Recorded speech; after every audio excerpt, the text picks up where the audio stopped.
সংস্কৃতি আর সৃজনশীলতার মিলন মেলায় জমে উঠেছিল উদীচীর উঠান।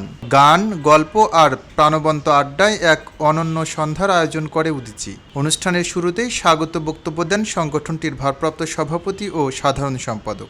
উদীচীর উঠান অনুষ্ঠানটা শিল্পী সংগ্রামী সায়ান উদ্বোধন করতে যাচ্ছে, সায়ানের গানের মাধ্যমে উদ্বোধন হতে যাচ্ছে এবং এমন একটা দিনে উদ্বোধন হতে যাচ্ছে যেদিন আমাদের উদীচীর প্রতিষ্ঠাতা সাংবাদিক, সাহিত্যিক, বুদ্ধিজীবী, রাজনীতিক, শিল্পী সংগ্রামী সত্যেন সেনের জন্মদিন। এটি ইতিহাস হয়ে থাকবে এবং এই ইতিহাসের সাক্ষী আজকে সায়ান। তো আমরা প্রথম দিন খুবই আনন্দিত যে শিল্পী সায়ানের মতো একজন শিল্পী যিনি আমাদের লড়াইয়ে শারীরিকভাবে উপস্থিত থেকেছেন।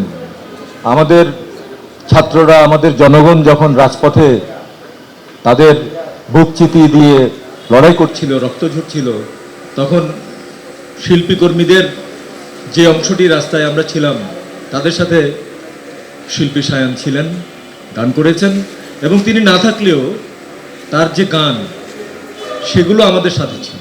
সঙ্গীত শিল্পী সায়ানের হাতে তুলে দেওয়া হয় সত্যেন সেন স্মারক গ্রন্থ।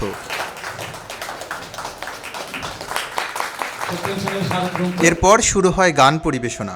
একের পর এক গান পরিবেশন করে তিনি মুগ্ধ করেন উপস্থিত দর্শকদের। গানের ফাঁকে ফাঁকে শোনান জীবনের নানা গল্প, স্মৃতি আর অভিজ্ঞতার কথা, যা অনুষ্ঠানে যোগ করে ভিন্ন মাত্রা। আমি আঙুল নাড়ি চিন্তা করে এবং আঙুল নামাই চিন্তা করে আমার দৃষ্টি, আমার হাসি, কাকে দেব কাকে দেব না, প্রত্যেকটা উচ্চারণ, প্রত্যেকটা নীরবতা, চোখ দিয়ে কাউকে আদর করা, চোখ দিয়ে কাউকে অসম্মান করা বা অন্তত বর্জন করা, এগুলো সবই রাজনৈতিক এবং আমি চেষ্টা করি আমার যা কিছু আছে সেই সমস্ত শক্তিকে সেখানে নিয়োগ করতে, ব্যবহার করতে। গান আড্ডার ফাঁকে কথা বলেন বাংলাদেশের মহান মুক্তিযুদ্ধ ও 24-এর গণঅভ্যুত্থান নিয়ে। সব কিছুতে একটা রাজনৈতিক দল কিছুদূর যেতে পারে, কিন্তু সমগ্র আপামর মানুষের সমর্থন না পেলে যেমন আমাদের মুক্তিযুদ্ধ হতো না। আমাদের মুক্তিযুদ্ধের কৃতিত্ব অনেকেই দাবি করে, তারা প্রত্যেকেই বলে আমি করেছি, ভারত বলে সে করেছে, আওয়ামী লীগ বলে সে করেছে, কেউই নাকি করে নাই। আর আমি যেটা বলতে চাই সেটা হচ্ছে বাংলাদেশের মানুষ এই লড়াইটা করেছে।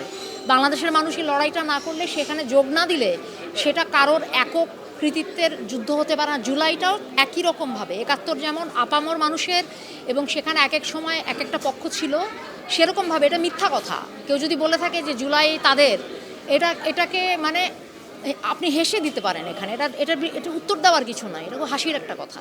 পুরো আয়োজন উপভোগ করেন বিভিন্ন শ্রেণী পেশার দর্শক। সংস্কৃতির এই প্রাণবন্ত আয়োজন আবারও প্রমাণ করল গান, গল্প আর আড্ডাই পারে মানুষকে এক সুতোয় গাঁথতে। এম রহমান, খবরের কাগজ, ঢাকা। খবরের কাগজ, নিখাত, নির্ভীক, নিরপেক্ষ।